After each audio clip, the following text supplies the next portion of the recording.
Hello friends, आज के video में अगेन हम लोग मल्टीपल टॉपिक पे बात करेंगे। सबसे पहले आज के मार्केट का हाल। तो आज का मार्केट कैसा है? आज मार्केट अच्छा है।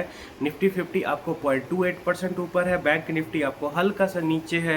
एडवांस डिक्लाइन देखोगे तो लगभग 2200 शेयर ग्रीन में है और आपको 700 शेयर रेड में है जब मैं वीडियो बना रहा हूँ। तो market breadth is also very very good, ठीक है। उसके अलावा देखोगे स्मॉल कैप इंडेक्स, जो कि एक्चुअली है देखना चाहिए हमें एज ए रिटेल इन्वेस्टर, क्योंकि हमारा एलोकेशन ज़्यादातर आपको स्मॉल कैप में होता है। और यहाँ पे अगर देखा जाए तो स्मॉल कैप इंडेक्स आपको 1.28% ऊपर है एंड मिड कैप देखोगे तो 1.21%। तो ज़्यादातर लोगों का आज पोर्टफोलियो ऊपर होना चाहिए, इस पर कोई डाउट ही नहीं है। कुछ एक्सेप्शनल होगा जिसका कल रिजल्ट आया है, रिजल्ट खराब होगा तो वो अलग केस है। अदरवाइज आपका पोर्टफोलियो आज ऊपर ही होना चाहिए मेरे हिसाब से तो। और जो एक बड़ा इंडेक्स होता है वो है आपको mid small 400 and small cap 250। तो स्मॉल कैप 250 भी ऊपर है 1.2% एंड मिड स्मॉल 400 भी ऊपर है आपको। तो आपका पोर्टफोलियो आज ऊपर होना चाहिए। किसी का ज़्यादा होगा, किसी का कम होगा, लेकिन अच्छा पोर्टफोलियो होना चाहिए, खराब तो नहीं होना चाहिए। रेट तभी होगा जब आपके कल किसी कंपनी का रिजल्ट आया होगा और वो कंपनी का रिजल्ट का रिएक्शन आज दे रहा होगा शॉर्ट टर्म में, ठीक है। आगे बढ़ते हैं, डिफरेंट कंपनी के बारे में बात करते हैं। तो सबसे पहला जो मेरा यहाँ पे कंपनी वो है टैक इन्फोसेक। देखो टैक इन्फोसेक में ना आज आपको लगभग 7 लाख शेयर ट्रेड हो चुका है, जो उसके मार्केट कैप का लगभग 3 से 4% बनता है।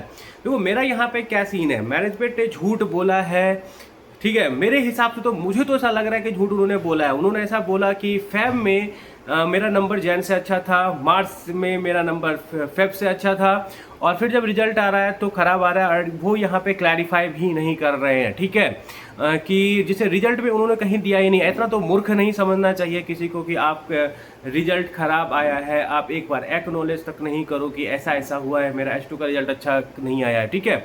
लेकिन ऑन द अदर हैंड आप देखो तो बहुत जगह पढ़ोगे कि ऑपरेटिंग लीवरेज, ऑपरेटिंग देखो, और मुझे हिसाब से ये ऑपरेटिंग लीवरेज वाला चीज़ सब बहुत बड़ा नहीं है। ये एम्प्लॉय कॉस्ट वगैरह बढ़ा है वो बढ़ेगा, लेकिन अगर ये अपने बिजनेस को स्केल कर लेते हैं जो कि AI बेस्ड है, सॉफ्टवेयर बेस्ड है, तो इनका operating leverage that is EBITDA वगैरह आपको बढ़ेगा, 60% के ऊपर भी जाएगा, हो सकता है 70 भी टच कर ले।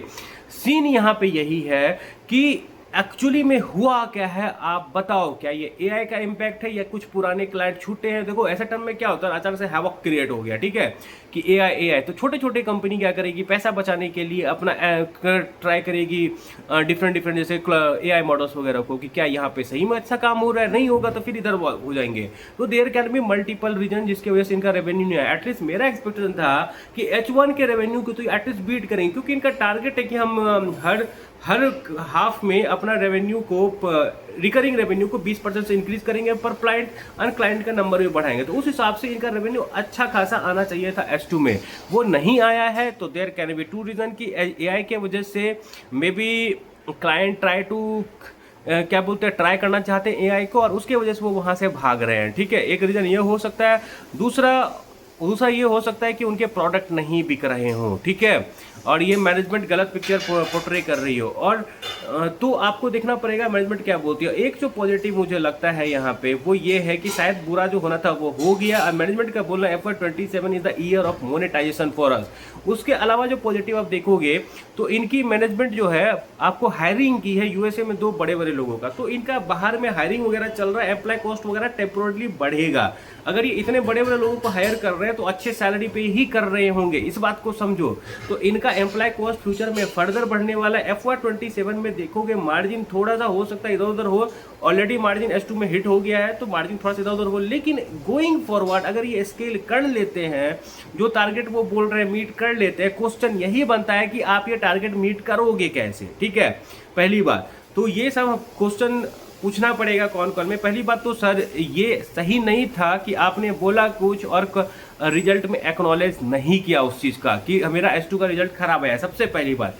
अब बताओ कि खराब आया तो हुआ क्या है, क्या ये AI इम्पैक्ट है, क्या आपका कुछ कस्टमर छोड़ के गया है, क्या आपका प्रोडक्ट सेल नहीं हो रहा है, आप 10,000 नंबर कहाँ से बोल रहे हो, पता नहीं, ये सब सवाल बनता है। और ये चीज़ है कि क्या आप टारगेट जो अपना बोल रहे हो वो कर पाओगे, और क्या आपका अगला फाइनेंशियल ईयर एम्प्लॉय कॉस्ट बढ़ने वाला है क्योंकि आपने US वगैरह में नए हायरिंग्स किए हैं। तो ये सारे सवाल बनते हैं मैनेजमेंट से, एंड जो इस कंपनी को ट्रैक करती है बहुत टाइम से, they all have this question, ठीक है। और मैनेजमेंट को आंसर करना पड़ेगा, इतना लेट कौन कॉल क्यों किया पता नहीं, ठीक है।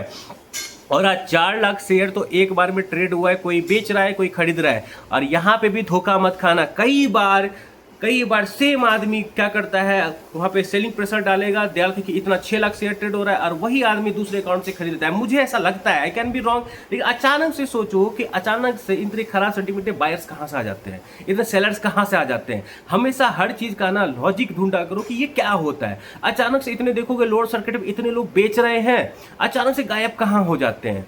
देखो ये सब मार्केट मेकर्स वगैरह ना, मूवर्स वगैरह, उनका टैक्टिक्स वगैरह होता है। तो आपको ट्रैक करना पड़ेगा, आपको समझना पड़ेगा, पैनिक नहीं करना है।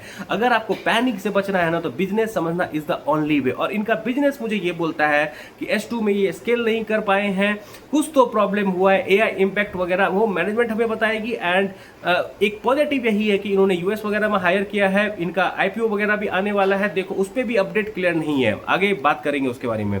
तो अब मैनेजमेंट कल कौन कौन ले रही है उसके बाद मैं फर्दर एक वीडियो बना दूंगा। और दूसरा company stallion India, stallion India भी वन ऑफ द, मतलब क्या बोले, मेरे बहुत सारे व्यूअर्स हैं स्टैलियन इंडिया के, एक टाइम के सब्सक्राइबर वगैरह थे, ठीक है। एक मतलब मेरे कुछ सब्सक्राइबर ऐसे थे जो कि स्टैलियन इंडिया में थे पहले से ही हैं, ठीक है। तो उनके लिए ये वीडियो है कि स्टैलियन इंडिया में क्या करें। देखो स्टैलियन इंडिया में ना मेरा तो पर्सनली ट्रस्ट चला गया है, ठीक है।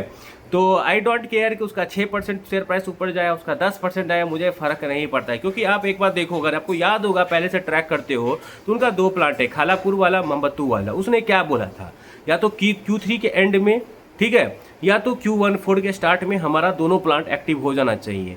इट्स नॉट स्टिल एक्टिव, ठीक है। और मैनेजमेंट क्लियर कम्युनिकेट नहीं कर, सीधा आप PPT में अपडेट कर दी, ठीक है। उसके अलावा अगर आप देखो अभी क्या बोल रहे हैं, Q1 में अपडेट हुआ, ठीक है। इतना डिले कंटिन्यूस कर रहे हो, कम्युनिकेशन नहीं कर रहे हो, I don't know what are you doing, ठीक है। R32 प्लांट को लेके अब उनका टाइमलाइन अक्टूबर शिफ्ट हो चुका है, ठीक है। चलो ग्लोबल चीज़ की वजह से इशू हो सकता है, आई एग्री की ग्लोबल जो आपका इम्पैक्ट है, लेकिन स्टिल मोहम्मदपुर खालापुर वाला प्लांट तो आपके टाइमलाइन के हिसाब से अभी तक एक्टिव होना था, क्योंकि ये लड़ाई तो मार्च वगैरह से शुरू हुआ है, ठीक है। तो क्यों नहीं हुआ ये बताओ, ठीक है। दूसरा बात ये है कि इनका आप देखोगे ना तो बोलते कुछ और है, करते कुछ और है, बाद में नंबर कुछ और दिखा देंगे। तो मुझे तो ट्रस्ट चला गया। जैसे Q3 का कौन का टाइम ही देख लो, आपको पता चलेगा, इनफ एविडेंस मिलेगा, राइट इशू लेके आए हो। तो मुझे पर्सनली इनके मैनेजमेंट से तो अब विश्वास नहीं रहा। हो सकता है कल को जाके न इनका तीनों प्लांट एक्टिव हो जाए, वहाँ से प्रोडक्शन स्टार्ट हो जाए, तो I can think of it. But जब तक वो तीनों प्लांट एक्टिव नहीं होता है, I will stay away from it. इनके बोलने पे तो मैं नहीं जाऊंगा, ठीक है। इतना तो मैं क्लियर हूँ कि अब इनके बोलने पे मैं नहीं जाऊंगा, दे आर नॉट ट्रस्टवर्दी। और उसके अलावा क्या एक और इम्पॉर्टेंट बात मैं बताने वाला था स्टैलियन को लेके, I am forgetting it, just let me give me a second. क्या था वो, हाँ, R32 प्लांट को लेकर अगर आप देखोगे 2 क्वार्टर पहले जब उनका शेयर प्राइस भाग रहा था, वो बोलते थे वी डोंट नीड फंडिंग, और अचानक से आप आते हो इतने बड़े फंडिंग से। तो they are enough doubt in my mind regarding Stallion India. And ये दूर तब तक नहीं जाएगा जब तक इनका कोई भी तीनों का तीनों प्लांट से प्रोडक्शन शिपमेंट आउट हो जाए, ठीक है। अब हम आते हैं थर्ड कंपनी, इसका नाम है कैंस्टेक। देखो कैंस्टेक आज के टाइम पे लोगों के नज़र में बहुत खराब कंपनी है, ये है वो है। देखो इसका भी मैनेजमेंट ने जो बोला है किया नहीं है, लेकिन देयर डिफरेंस बिटवीन कैंस्टेक एंड स्टैलियन इंडिया, ठीक है। इसका जो बिजनेस है ओसैट का, दे हैव क्या बोलते हैं, एक तरह समझो कि बिग एडवांटेज है। ओसैट is a big advantage for them. कितनी गिनी चुनी कंपनी के पास है ओसैट यहाँ पे भारत में। चाइना +1 स्ट्रैटेजी है, ठीक है। वो स्टैलियन समथिंग एल्स है, ठीक है। R32 वगैरह काम है, कूलेंट वगैरह बनाएंगे ये लोग, ठीक है, रेफ्रिजरेंट वगैरह बनाएंगे। और यहाँ पे जो आपको कैंस्टेक है ये ओसैट वाला काम करती, बहुत प्रिसाइज काम है, कितनी कंपनी कर लेगी, ठीक है। बहुत बड़ा कैपेक्स चाहिए वहीं पर आप, और ऑलरेडी उनका प्लांट हो चुका है एक्टिव। और दूसरा क्या है कि पीसीबी भी कितनी कंपनी बनाती है भारत में, ये देखो ना आप, एक बिजनेस का नीश पकड़ो यहाँ पे, ठीक है, कि पीसीबी कितनी कंपनी बनाती है, ये चीज़ देखो। तो मुझे यहाँ पे ज़्यादा कंपनी नहीं दिखती है, तो स्टिल आई थिंक कि कैंस्टेक इज़ अ गुड चॉइस। हो सकता है शेयर प्राइस 2800 तक जाए, 3000 पे एक सपोर्ट है, 2800 पे एक सपोर्ट है। Valuation is getting cheaper day by day EMS के हिसाब से। और ऑर्डर बुक भी ठीक ठाक है, 8500 करोड़ का, इतना नहीं कि खत्म हो गया एकदम। और जब पीसीबी वगैरह का ऑर्डर आएगा तो इट कैन स्केल। तो मेरे हिसाब से कि ऐसी कंपनी में ना बाय द डिप स्ट्रैटेजी अपनाना ही सही है। जैसे फॉर एग्जांपल मैंने आपको क्या बोला था कि कैसा, देखो साइन DLM हो गया, कैंस हो गया, सिरमा हो गया, इन तीनों में से किसी में पैसे पहले पैसा बनेगा, सिर्फ हमें पैसे पहले पैसा बन गया। इसमें क्या होना चाहिए कि अगर दूसरी कंपनी वहाँ पे अच्छी कर रही है तो थोड़ा कैपिटल निकाल उधर कर देना चाहिए। साइन डीएलएम में क्या होगा, देखो मेरा साइन डीएलएम में ये एक्सपेक्टेशन है कि मुझे लगता है कि साइन डीएलएम में अभी स्ट्रेंथ है, may be bye Q1 result ये थोड़ा बहुत ऊपर जाए एंड Q1 रिजल्ट के बाद शायद उसके बाद और ऊपर जाए, क्योंकि तब मैनेजमेंट को कॉन्फिडेंस आए और वो अपने गाइडेंस वगैरह को बढ़ा दे। ठीक है, ये सब आपको देखना पड़ेगा क्या होता है। मेरे ख्याल से sign DLM can be the winner from here. देखो ज़्यादातर रिटेल इन्वेस्टर जो सोचेगा ना उसका उल्टा होगा मार्केट में, लेकिन मुझे ऐसा लगता है कि मे बी अभी कैनस्टेक में सेंटीमेंट खराब है तो थोड़ा दिन इसको ऐसे ऐसे करेगा फिर बढ़ेगा। देखो एक बात समझाता हूँ, पहले गिरा था ना वॉल्यूम के साथ तो शायद रिटेल इन्वेस्टर खरीदा है, लेकिन इस बार वापस जब गिरा है वॉल्यूम के साथ मुझे नहीं लगता इस बार रिटेल इन्वेस्टर खरीदा होगा, क्योंकि हर जगह कैनस्टेक को सब बुराई कर रहा है।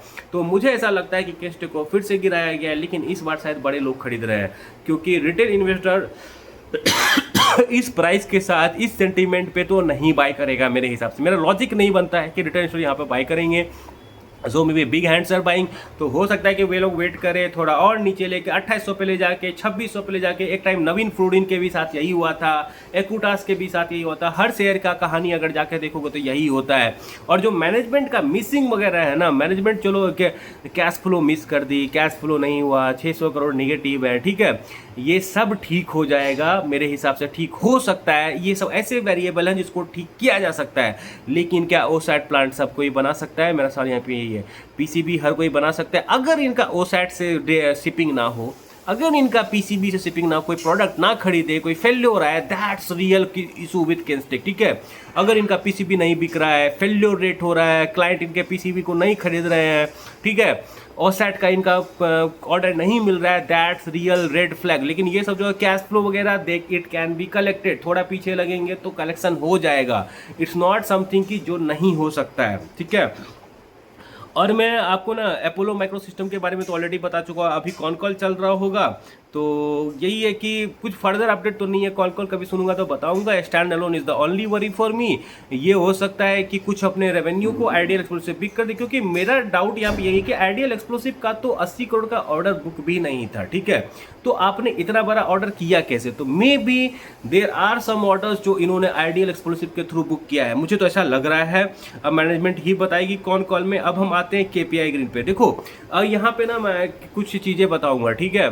जैसे एमटाटेक का एग्जांपल ले लो, लोग जब शेयर प्राइस गिरेगा ना तो बहुत सारा बात करेंगे, प्रोमोटर सेल कर रहा है। जैसे अद्वैत का एक टाइम शेयर प्राइस गिर रहा था, 1300 पे था, तो हर कोई प्रोमोटर सेलिंग कर रहा है, ये तो और नीचे जाएगा, ये तो 700 जाएगा, ये तो 800 जाएगा। ठीक है, लेकिन है क्या सीन यहाँ पे? देखो एमटाटेक का भी ना हर क्वार्टर आपको प्रोमोटर शेयर सेल कर रहा है, मुझे तो लगता है हर महीने कर रहा है, लेकिन क्या उसका शेयर प्राइस ऊपर नहीं गया? तो ये सब बकवास रीजन होता है। ठीक है, पहले तो कितना सेल कर रहा है जाके देखो। मार्केट में ना ज़्यादातर लोग आपको शेयर प्राइस को जस्टिफाई करने वाले मिलेंगे, जो कि शेयर प्राइस को ऊपर जाएगा शेयर प्राइस तो बोलेंगे कंपनी अच्छा है, शेयर प्राइस नीचे जाएगा तो बोलेगा कंपनी खराब है। आपको इस ट्रैप में नहीं फंसना है। क्या एमटाटेक का अभी प्रोमोटर शेयर सेल नहीं कर रहा है? अभी भी कर रहा है, और मुझे लगता है एमटाटेक में आज नहीं तो कल बहुत रिटेल इन्वेस्टर फिर से फंसेंगे, वही गलती करेंगे जो इंसोलेशन एनर्जी जैसी कंपनी को ऊपर पे खरीद के किए हैं, वेबसेल को ऊपर पे खरीद के किए हैं, और आरबीएल जैसी कंपनी में ऊपर में फंसे हुए, वही गलती फिर से करेंगे। फिर से बहुत सारे नए रिटेल इन्वेस्टर आएंगे जो ऐसी कंपनी में दौड़ेंगे और हाइयर वैल्यूज पे खरीदेंगे और फिर बोलेंगे मार्केट खराब है। क्योंकि देखो देयर टारगेट्स आर गुड, उनका जो टारगेट है 70% ग्रोथ का, ठीक है, एबिटा मार्जिन का ग्रो किया, लेकिन they still have to deliver. Even if they deliver, इनका पी रेशियो 100 के ऊपर रहेगा। इतना बात समझो, 100 के ऊपर रहेगा P ratio given same share price. ठीक है, अगर शेयर प्राइस ऊपर गया तो अलग बात है। तब भी क्या लगता है तुमको कि ये जस्टिफाइड है वैल्यूशन? मुझे तो नहीं लगता है। मुझे तो लगता है ये अगला आरबीएल, अगला इंसोलेशन एनर्जी हो सकता है जिसमें रिटेल इन्वेस्टर हाइयर वैल्यूशन में फंसे। अगला स्टैलियन भी हो सकता है, बहुत लोग स्टैलियन को 400 पे खरीदे हैं। देखो मार्केट में ना बहुत अपॉर्चुनिटी है, भागते हुए शेयर को मत खरीदो, स्पेशली तब जब वैल्यूशन बहुत हाई हो। भागते हुए शेयर को खरीदो अगर वैल्यूशन सस्ता है, अगर पे रेशियो कम है, अगर पी रेशियो कम है तब खरीदो। लेकिन जब ऑल टाइम हाई पे हो, वैल्यूशन ऑल टाइम हाई हो, फोमो बहुत ज़्यादा हो, तब उससे दूर रहो। एक चीज़ बताता हूँ, मार्केट ना रैशनल बिहेव नहीं करता है। ये जो सोचोगे कि शेयर प्राइस आपको इमीडिएट बेसिस पे सही तरह से रिएक्शन करे, तो ऐसा नहीं होता है। मैं एग्जांपल दूंगा रिटेल फेवरेट कंपनी का, केपीआई ग्रीन, ठीक है। केपीआई ग्रीन का जब पी रेशियो 78 का हुआ करता था, तो अचानक से एक न्यूज आया कि सोलर मॉड्यूल में ओवर कैपेसिटी है, ठीक है। केपीआई ग्रीन का सोलर मॉड्यूल ओवर कैपेसिटी से क्या लेना देना है? अगर एक्सक्यूज मी, उसका सोलर मॉड्यूल ओवर कैपेसिटी से क्या लेना देना है? उनका एक क्या बोलते हैं रॉ मटेरियल है, ठीक है। वो क्या करेंगे, सोलर पैनल खरीदेंगे और लगाएंगे, ठीक है, और उस इलेक्ट्रिसिटी बनाएंगे। तो सोलर मॉड्यूल जितना सस्ता होगा उनके लिए इतना अच्छा है। और मार्केट में ज़्यादातर लोगों को ये भी पता नहीं है, जो कमेंट्री करते हैं आपको ट्विटर वगैरह पे, दे डोंट नो। तो एक तरह से केपीआई ग्रीन के लिए तो अच्छी न्यूज है। केपीआई ग्रीन का रिजल्ट भी, उसके बाद कौन सा क्वार्टर खराब रिजल्ट आया? अगर ईयर ऑन ईयर देखो तो हर ईयर ऑन ईयर वो 45 से 50%, 60% से ग्रो की है, ठीक है। उस हिसाब से शेयर प्राइस को तो उसको रिवार्ड करना चाहिए। ऑलरेडी उसका आई थिंक 20 के नीचे ईपी रेशियो है, आपको ग्रोथ अच्छा है, तो रिवार्ड तो करना चाहिए उसको। और लोग बोलेगा यहाँ पे ईपीसी कंपनी है, भाई उसका जाके मार्जिन देखो, हर क्वार्टर इंक्रीज हो रहा है, ठीक है।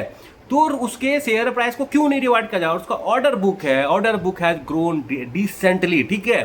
तो बताओ क्यों नहीं रिवार्ड किया जाए? उसका ऑर्डर बुक इतना है कि दे कैन इजिली क्लॉक 40-50% का ग्रोथ फॉर नेक्स्ट 2-3 ईयर्स आराम से। और इंडिया में अभी भी रिन्यूएबल में बहुत काम है, तो क्यों नहीं केपीआई ग्रीन को आपको रिवार्ड किया जा रहा है? बोलेगा लोग कि उसका प्लेज है, प्लेज के बारे में वो बात करेगा जो केपीआई ग्रीन को ट्रैक नहीं करता है। If you track KPI green closely, आपको पता होना चाहिए कि उसका प्लेज खत्म हो चुका है। तो मैं आपको यहाँ पे यही समझाना चाह रहा हूँ, don't expect market to react, क्या बोलते हैं, rationally in short term.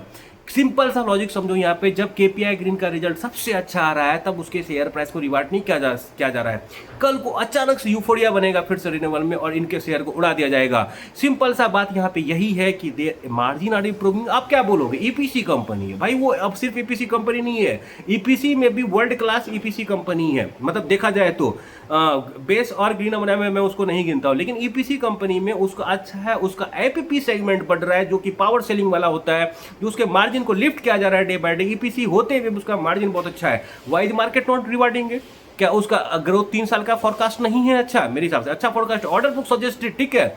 Market euphoria में चलता है, ये चीज समझो। अपने मौके का वेट करो, कभी यूफोरिया डेटा सेंटर में बनेगा, कभी कहीं बनेगा, क्योंकि ऑपरेटर के पास इतना पैसा नहीं होता है कि एक साथ में सारे सेक्टर को उड़ाए। कभी किसी को उड़ाएगा, कभी किसी को उड़ाएगा, तो you will have to wait. अपने कंपनी को डाउट मत करो अगर उसका शेयर प्राइस ऊपर नहीं जा रहा है। स्टिक टू योर, क्या बोलते हैं, बेसिक पे स्टिक करो। स्टिक क्या है कि अपना बिजनेस को सही से समझो, सेक्टर को सही से समझो और लगे रहो, पेशेंस रखो। पेशेंस इज द की, ठीक है। मैंने कई शेयर को देखा है जो नहीं भागा है, और भागा है तो 1 महीने में डबल हुआ है। रिसेंट एग्जांपल HFCL देख लो क्या हुआ है उसमें, ठीक है। मैं यही समझाना चाह रहा हूँ आप लोग को इस पूरे वीडियो में कि have patience, rational decision low, short term share price पे कंपनी को जज मत करो, एंड इवेंचुअली वही कंपनी जीतेगा जिसका आपको बिजनेस अच्छा है, जो अच्छा कर रही है वही जीतेगा। हाइप वाली कंपनी नहीं जीतेगी। See where is Stallion today. Stallion का बिजनेस के बारे में हाँ मैं एक टाइम अच्छा बोलता था, लेकिन मैनेजमेंट फूल्ड मैनी गाइस, ठीक है। और मेरा बाइंग बहुत नीचे था, still I made decent profit in it. क्यों? क्योंकि मैं सस्ते वैल्यूएशन पे खरीदा और उसी को बहुत लोग 400 पे खरीदे, ठीक है। मैं यही समझाना चाह रहा हूँ, वैल्यूएशन को इंपॉर्टेंस दो, बिजनेस समझो, यूफोरिया में मत जाओ। जैसे आज के टाइम बहुत सारी कंपनी में यूफोरिया है, एंड थोड़ा ट्विटर के न्यूज़ से बचो। ट्विटर के न्यूज़ से और टीवी वाले न्यूज़ से उनका इंटरेस्ट अलग है। That's all. आपको मेरा वीडियो अच्छा लगा हो, none of the share discussed here were buy sell recommendation. इस बात पे ध्यान देना, मैं सिर्फ आपको मार्केट साइकोलॉजी वगैरह सिखाना चाहता हूँ, कोई बाय सेल रिकमेंडेशन नहीं था। आई होप कि आपको मेरा वीडियो हेल्प किया हो। That's all, bye.